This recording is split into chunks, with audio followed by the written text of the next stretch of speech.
We are solving today this paper, November 2021. Variant is 1 3.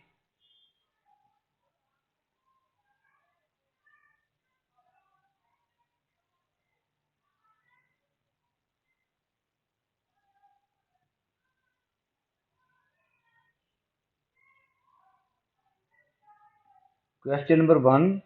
The graph of y is equal to fx is transformed to the graph of 3 minus fx. आपका original function जो है वो fx है और transform होके वो आ जाता है 3 minus fx. To describe fully in correct order the two transformations that have been combined.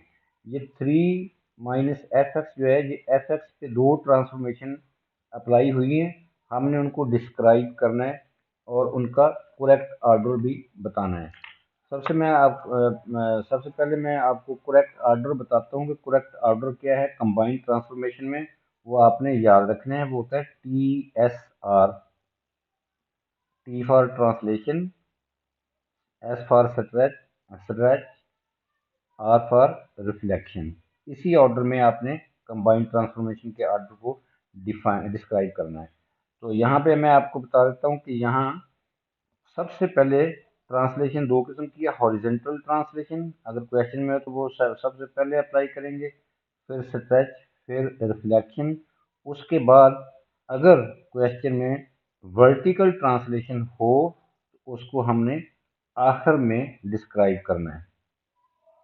अब देखें आपके क्वेश्चन में दो ट्रांसफॉर्मेशन यूज हो रही हैं. एक तो एफ एक्स का साइन नेगेटिव कर दिया है, इसका एफ एक्स होता है वाई, वाई का साइन चेंज करते हैं तो इसका मतलब है कि आपकी वो रिफ्लेक्शन हुई है एक्स एक्सिस में. एफ एक्स का साइन चेंज किया हुआ है. ओरिजिनल एफ एक्स जो है वो पॉजिटिव है, तो यहाँ माइनस एफ एक्स है, तो इसका मतलब है वाई की वैल्यू चेंज कर दी है. वाई में एक्स एक्सिस में रिफ्लेक्शन होगी. ये 3 जो है ये प्लस हो रहा है एफ एक्स में, तो इसका मतलब है 3 यूनिट अपवर्ड ट्रांसलेशन. तो हम इसको लिखेंगे. अब आपके क्वेश्चन में कितनी ट्रांसफॉर्मेशन हैं? दो. ट्रांसलेशन, वर्टिकल ट्रांसलेशन और रिफ्लेक्शन इन एक्स एक्सिस. ये देख रहे हैं आप, रिफ्लेक्शन जो है वो पहले आती है, ये पहले आती है रिफ्लेक्शन, उसके बाद वर्टिकल ट्रांसलेशन. इसी ऑर्डर में आपने इसको बताना है. पहले आप रिफ्लेक्शन बताओगे तो इसको डिस्क्राइब करते हैं. पहले लिखेंगे रिफ्लेक्शन इन एक्स एक्सिस. वो कैसे पता चला है कि वाई कोऑर्डिनेट का साइन चेंज किया है. देन ट्रांसलेशन,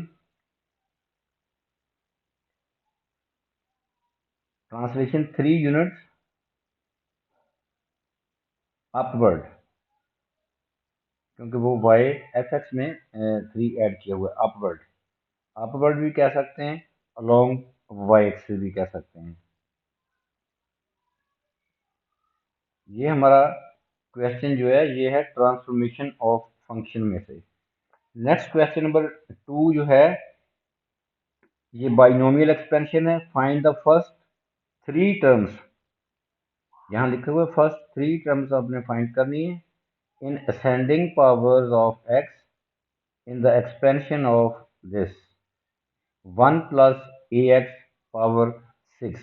इसको आपने बाइनोमियल थ्योरम यूज करना है. यहाँ पे वो फार्मूला होता है आपके पास ए प्लस बी पावर एन हो. यहाँ पे एन आपने देखना कि एन जो है ए और बी फर्स्ट और सेकंड टर्म्स हैं, एन होता है पॉजिटिव इंटीजर. तो ये फार्मूला लिख रहा हूँ 6 एन सी जीरो. ये पहली टर्म आएगी एन सी जीरो, ए की पावर एन, बी की जीरो. अगली टर्म आएगी एन सी वन, ए की पावर 1 डिक्रीज करते हो और बी की 1 इंक्रीज करते हो. एन सी टू, ए की पावर एन माइनस 2 और बी की 2 प्लस एंड सो ऑन. तो ये फार्मूला यूज करेंगे हम.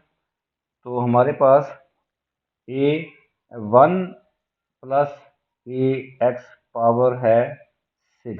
तो फर्स्ट टर्म आएगी 6c0, ऊपर वाला फार्मूला यूज कर रहे हैं, 6c0 1 की पावर 6 और ax की पावर 0। अगली टर्म आएगी 6c1, a की पावर 1 कम हो गई है और ax की पावर 1 इंक्रीज हो गई है। 6c2, a की एक और पावर कम हो गई है, b की एक और इंक्रीज हो गई है। अब ये हमारे पास फर्स्ट थ्री टर्म्स आ गई हैं, ये फर्स्ट टर्म है, ये सेकंड टर्म है, ये थर्ड टर्म है। अब इसको आपने सिंप्लीफाई करना है यूजिंग योर कैलकुलेटर। 6c0 जो है वो कैलकुलेटर से आता है 1, उसके बाद है 1 की पावर 6, ये भी 1 होता है, ax के ऊपर 0 है पावर, वो भी 1 होगा। अल्टीमेटली हमारे पास फर्स्ट टर्म का आंसर 1 आएगा। 6c1 6 होता है, 1 की पावर 5 1 होता है ax, तो सो ये सेकंड टर्म जो है वो आ जाएगी 6ax। नेक्स्ट टर्म है 6c2, दैट इज 15, कैलकुलेटर से वो 15 मिलेगा आपको, तो a स्केयर x स्केयर, तो ये आ जाएगी 15 a square x square. These are the three terms, और ये असेंडिंग पावर्स में भी हैं। फर्स्ट टर्म में देखें x की पावर 0 जो 1 होता है, सेकंड टर्म में x की पावर 1 है, थर्ड टर्म में x का स्केयर है। सो these are the three terms in the expansion of 1 plus ax power 6. Next part B of this question is given that the coefficient of x square in the expansion of this, in the expansion of this, ये दो हमारे पास factors हैं जो आपस में multiply हो रहे हैं, मल्टीप्लाई करके एक्स स्क्वायर का कोएफिशिएंट जो है वो -3 आता है। तो find the possible values of the constant A की एक वैल्यू नहीं आएगी बल्कि पॉसिबल दो हो सकती हैं। तो इस क्वेश्चन को कैसे करना है, देखें ये 1 माइनस 3x जो है इसके साथ मल्टीप्लाई हो रहा है 1 प्लस ax पावर 6। तो ये जो -3 है ये आपके पास कोफिशिएंट ऑफ एक्स स्क्वायर है। पहले इन दोनों को मल्टीप्लाई करके coefficient of X square find करना है, उसको इज इक्वल टू -3 पुट करेंगे तो हमारे पास ए की वैल्यूज आ जाएंगी। अब इसको मल्टीप्लाई कैसे करना है, 1 माइनस 3x जो है ये एक्सपेंड नहीं होगा क्योंकि इसके ऊपर पावर 1 होती है। तो 1 प्लस ax की पावर 6 को हमने पहले ही एक्सपेंड कर लिया हुआ है, ये देख रहे हैं आप ऊपर, ये 1 प्लस ax की पावर 6 को हमने पहले एक्सपेंड कर लिया और उसका यहाँ पे एक्सपेंडेड फॉर्म लिख देंगे उसकी, 1 plus 6ax plus 15 a square x square. तो अब आपने क्या करना है, एक्स स्केयर हमने 1 माइनस 3x को पूरी ब्रैकेट वाली तीनों टर्म के साथ बारी बारी मल्टीप्लाई नहीं करना, हमने सिर्फ देखना है कि एक्स स्केयर कहाँ से मिलता है। तो ये देख रहे हैं आप कि 1 को मल्टीप्लाई करेंगे हम, 1 को हम इस टर्म के साथ मल्टीप्लाई करोगे तो हमारे पास एक्स स्केयर आ जाता है। अब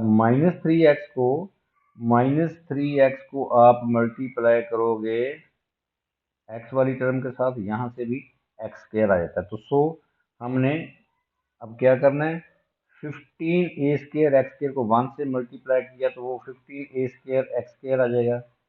-3x को 6ax के साथ मल्टीप्लाई किया वो -18 a एक्स स्केयर आ जाएगा।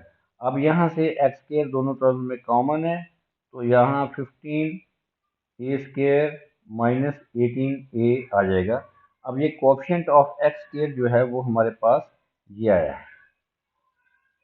This is the 15a square minus 18a is the coefficient of x square, और no coefficient of X square is given, आप देख रहे हैं क्वेश्चन में, देखें यहाँ पे ये कोफिशिएंट ऑफ एक्स स्क्वायर जो गिवन है दैट इज -3। अब हम इसको -3 के इक्वल पुट कर लेंगे, 15a स्क्वायर माइनस 18a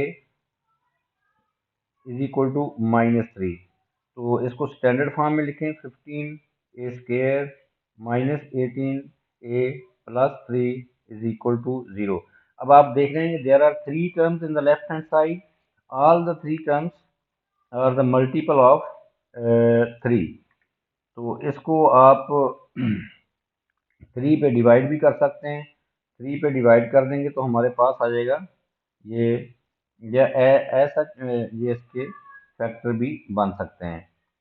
तो ये ऐसे ही फैक्टर बना लेते हैं, या अपना कैलकुलेटर यूज़ कर सकते हैं क्वाड्रेटिक इक्वेशन को सॉल्व करने के लिए। तो फैक्टर बना लेते हैं, 15a² minus 15a minus 3a plus 3 is equal to 0। यहाँ पे आप 15a कॉमन ले सकते हैं, 15a कॉमन है, यहाँ पे a minus 1 minus 3 common, a minus 1 is equal to 3। तो यहाँ से आ जाएगा a minus 1 into 15a minus 3 is equal to 0। तो यहाँ a माइनस 1 जो है ये भी 0 हो सकता है, 15a माइनस 3 जो है ये भी 0 हो सकता है। यहाँ से a इज इक्वल टू 1 आ गया, और a इज इक्वल टू 3/15 या 1/5 कह सकते हैं। These are the possible values of a। Now question number 3 जो है, express 5y² minus 30y plus 50 in the form this. ये इस फॉर्म को बोलते हैं हम कंप्लीटिंग स्क्वायर फॉर्म। तो यहाँ पे इस चीज़ को, ये क्वाड्रेटिक एक्सप्रेशन है, इसको आपने इस फॉर्म में लिखना है। तो ये फॉर्म जो है, जो हाईलाइट की है, इसको बोलते हैं कंप्लीटिंग स्क्वायर फॉर्म। तो ये क्वाड्रेटिक में आपने कंप्लीटिंग स्क्वायर फॉर्म सीखी हुई है, वहाँ से आपने इसको वैसे आपने इसको कर देना है। तो 5y² माइनस 30y प्लस 50, और सबसे पहले हमने क्या करना है, y² के कोएफिशिएंट को 1 बनाना है, so we will take common. तो हर टर्म को हमने 5 पे डिवाइड कर देना है। तो ये हमारे पास ब्रैकेट में ये y² माइनस 6y प्लस 10 रह जाएगा। अब आपने y वाली टर्म को, जो आप 6y नज़र आ रही है ब्रैकेट में, 6y को आपने 2y पे डिवाइड कर देना है। तो यहाँ से आपको मिलेगा 3। तो क्योंकि यहाँ पे ब्रैकेट में हमारे पास एक ही सिर्फ स्क्वायर टर्म नज़र आ रही है y², तो कंप्लीटिंग स्क्वायर फॉर्म में दो स्क्वायर टर्म होती हैं। तो सो हम इस 3 का ले लेंगे स्क्वायर। 3 का स्क्वायर होता है 9। तो 9 हमने यहाँ पे ब्रैकेट, इनसाइड द ब्रैकेट हमने 9 ऐड भी करना है और सब्ट्रैक्ट भी करना है। y² minus 6y plus 9 minus 9 plus 10, जो ऐसा लिख लें उसको 10 को। अब फर्स्ट 3 टर्म जो वो कंप्लीट स्क्वायर बन चुका है, ये देखें, ये कंप्लीट स्क्वायर बन गया। इसको क्लोज करके हमने लिखना है। तो ये आएगा, किसका होल स्क्वायर है, ये y माइनस 3 होल स्क्वायर है। तो नेक्स्ट हमारे पास -9 और 10 है, तो वो 1 बन जाएगा। तो अब हमने 5 से दोनों टर्म्स को मल्टीप्लाई कर देना है। तो 5y-3 होल स्क्वायर प्लस 5, ये हमारा आंसर है। तो वो फॉर्म, जो रिक्वायर्ड फॉर्म जो है हमारी बन गई है। तो next part B of this question is the function f is defined by this. ये हमारे पास एक फंक्शन है f(x), x raised to 5 minus 10x cube plus 50x for x belongs to real number।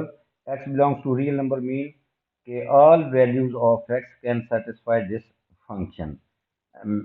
Real values of x जो है, real values कौन सी होती हैं, real number, union of rational and irrational number. तो ऑल नंबर्स आर रियल। तो हमने find क्या करना है, बताना क्या है, डिटरमिन वेदर एफ हमारा फंक्शन है, फंक्शन इंक्रीजिंग है, इंक्रीजिंग फंक्शन है, या डिक्रीजिंग फंक्शन है, या नीदर है। अब हमने इंक्रीजिंग फंक्शन, डिक्रीजिंग फंक्शन और नीदर, ये डिक्रीजिंग फंक्शन, इंक्रीजिंग फंक्शन का कॉन्सेप्ट हमारे पास ये डिफरेंशिएशन में आता है। वो अगर जो ग्रेडियंट है, ये डिपेंड करता है फंक्शन को डिटरमाइन करने के लिए कि वो इंक्रीजिंग है, डिक्रीजिंग है, या नीदर है। कि ग्रेडियंट पॉजिटिव होगा तो वो हमारे पास इंक्रीजिंग फंक्शन होगा, ग्रेडियंट नेगेटिव होगा तो डिक्रीजिंग फंक्शन होगा, अदरवाइज नीदर। तो अब हमने देखना है कि ये ग्रेडियंट क्या होगा इसका। तो ग्रेडियंट पहले फाइंड करेंगे। आपके पास f(x) जो है वो दिया हुआ है फंक्शन ऑफ एक्स दिया हुआ है x power 4 sorry x power 5 minus 10 x³ plus 50 x। जब हमने ग्रेडियंट फाइंड करना है तो ग्रेडियंट को एफ डैश एक्स के साथ रिप्रेजेंट करेंगे, वो आ जाएगा हमारे पास 5x4 माइनस 30 x² प्लस 50। तो यहाँ से हम 5 जो है वो कॉमन भी ले सकते हैं। 5 हम कॉमन ले लेंगे तो हमारे पास आ जाएगा x4 माइनस 6x² प्लस 10। तो यहाँ पे देखें हम थोड़ी देर के लिए ये क्वाड्रेटिक इक्वेशन में इसको कन्वर्ट कर लेते हैं। ये डिस्गाइज्ड क्वाड्रेटिक इक्वेशन है। हम थोड़ी देर के लिए इसको x² को हम y सपोज कर लेते हैं। तो हमारा ये क्वेश्चन बन जाएगा 5y² माइनस 6y प्लस 10। तो अब हम इसको 5 को अंदर मल्टीप्लाई कर देंगे। This becomes 5y² minus 30y plus 50। और अब ज़रा गौर करें कि ये वही चीज़ है जो ऊपर वाले क्वेश्चन में थी। ये देखें हमारे पास ये फंक्शन जो है वो यही था 5y² माइनस 30y प्लस 50। तो अब हमने क्या करना है, अब हम इसको उसकी कंप्लीटिंग स्केयर फॉर्म में लिखेंगे। तो वो आपने पहले ही उसको लिख लिया हुआ है कंप्लीटिंग स्केयर फॉर्म में। वो थी 5 इंटू, अब ऊपर नजर आ रहा है आपको 5y-3 होल स्केयर प्लस 5। अब हमने रीसब्स्टिट्यूट कर देना है। ये y को हमने x² को y पुट किया तो सो फाइनली हमारे पास f डैश x जो है वो आ जाएगा 5। y जो है वो x² है, x² minus 3 whole square plus 5। अब यहाँ से आपने जस्टिफाई करना है कि ये चीज़ जो है f डैश एक्स हमारे पास ये आया है, ये पॉजिटिव है या नेगेटिव है। क्लियरली ये देखें आप, 5 जो है दैट इज पॉजिटिव, 5 पॉजिटिव है। उसके बाद ब्रैकेट ये होल स्केयर है तो whole square is always positive, और उसमें 5 फिर ऐड हो रहा है वो भी पॉजिटिव है। तो ये पॉजिटिव इनटू पॉजिटिव वो होता है पॉजिटिव, प्लस पॉजिटिव करेंगे अल्टीमेटली हमारे पास एफ डैश एक्स जो है वो आ जाता है पॉजिटिव। पॉजिटिव को लिखते हैं ग्रेटर देन 0। तो अब F dash x greater than 0 आ गया। अब आप कह सकते हैं कि हमारा फंक्शन जो है एफ एक्स जो है वो है इंक्रीजिंग फंक्शन। इंक्रीजिंग फंक्शन है, ये आपने जस्टिफाई कर दिया है। तो next question of this paper is question number 4. The first term of an arithmetic first term of arithmetic progression is 84. AP arithmetic progression को नॉर्मली हम AP कह देते हैं। AP की फर्स्ट टर्म जो है वो 84 है। तो and the common difference is -3। Common difference -3 है। इसका मतलब कि हमें A और D की वैल्यूज गिवन है। A यहाँ पे लिख लेंगे, A हमारा जो है वो 84 है और कॉमन डिफरेंस को डी से रिप्रेजेंट करते हैं, दैट इज -3। अब फाइंड क्या करना है, find the smallest value of n for which nth term is negative. अब हम ये भी हमें पता है कि nth टर्म AP में क्या होती है, nth टर्म होती है an is equal to nth term होती है an is equal to a plus n-1 into D. अब उसने कहा है कि nth टर्म नेगेटिव है, इसका मतलब है कि ये चीज जो है ये नेगेटिव है। नेगेटिव को लेस देन 0 लिखते हैं। तो so we can write it as कि a plus n-1 into D is negative less than 0। तो अब a और d की वैल्यू हमारे पास है। a की वैल्यू हमारे पास है 84 प्लस n हमने फाइंड करना है, और d की वैल्यू -3 है। इसको हम सिंप्लीफाई करेंगे तो ये हमारे पास आएगा 84 minus 3n plus 3 less than 0। तो minus 3n plus 87 is less than 0। तो 3n इज ग्रेटर देन 87। 87 को 3 पे डिवाइड करेंगे, that becomes n is greater than 29। अब हमें पूछा है हमें उसने क्वेश्चन में कि स्मॉलेस्ट वैल्यू ऑफ n। ये देखें यहाँ पे n जो है ये एक पॉजिटिव इंटीजर आएगा, इंटीग्रल वैल्यू होगी। n ग्रेटर देन 29, तो वो बहुत सी वैल्यूज हैं ग्रेटर देन 29। तो 29 से ग्रेटर वो तो 30 भी है, 31 भी है, 32 भी है, एंड सो ऑन। लेकिन हमें पूछा उसने स्मॉलेस्ट, तो इनमें से स्मॉलेस्ट वैल्यू जो होगी वो होगी 30। तो 30 इज द आंसर। तो स्मॉलेस्ट वैल्यू जो है वो 30 आ जाएगी। Next part, for the next part B of this question, it is given that the sum of first 2k terms, जिस तरह n टर्म्स होता है या 4 टर्म्स होता है या 8 टर्म्स होता है, तो अब उसे हमें दिया हुआ है sum of first 2k terms of this progression. Progression हमारे पास AP है, is equal to the sum of first k terms for the sum of 2k terms is equal to sum of k terms. Find the value of k।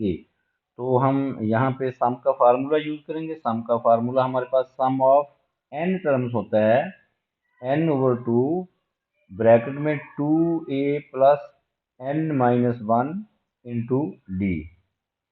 तो ये general formula है सम का। तो हमने find करना है पहले सम ऑफ फर्स्ट 2k टर्म्स। तो n की जगह पे ये Sn रिप्रेजेंट करता है sum of n terms. Sum of first 2k terms क्या होगा, हम n की जगह पे 2k पुट कर देंगे, तो ये बन जाएगा हमारे पास S2k। तो ये आ जाएगा 2k/2, 2a plus n-1, n आपका 2k है, 2k-1 इंटू डी। अब हमारे पास a और d की वैल्यूज हैं। ये देखें यहाँ पे 2 से कैंसिल हो जाता है, तो हमारे पास आ जाएगा sum of 2k terms k into 2a। a हमारे पास 84 है प्लस 2k-1, डी हमारे पास है -3। इसको हम कर लेंगे सिंप्लीफाई। तो ये सिंप्लीफाई करके हमारे पास आएगा k इंटू 168 -6k प्लस 3। तो ये आ जाएगा हमारे पास k इंटू 171 -6k।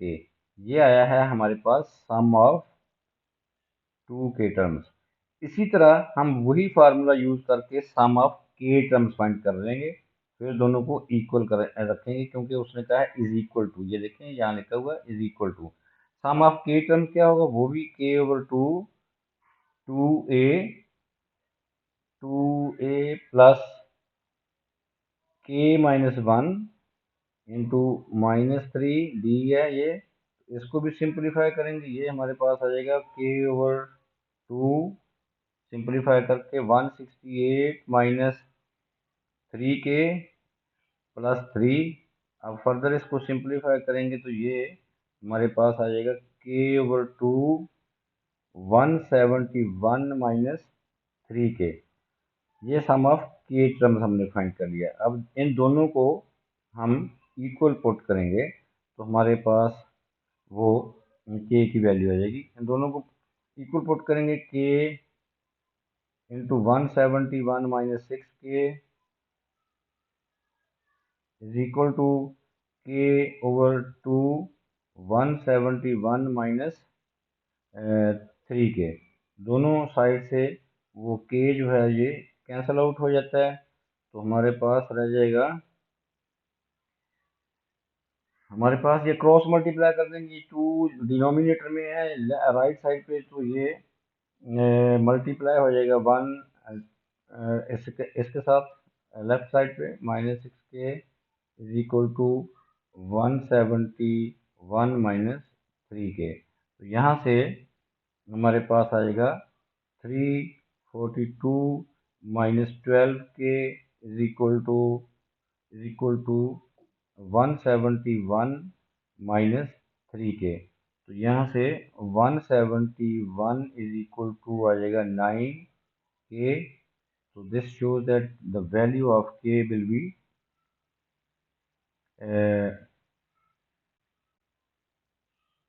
19। k हमारे पास आ जाएगा 19। This is the value of k जो हमें फाइंड करना था।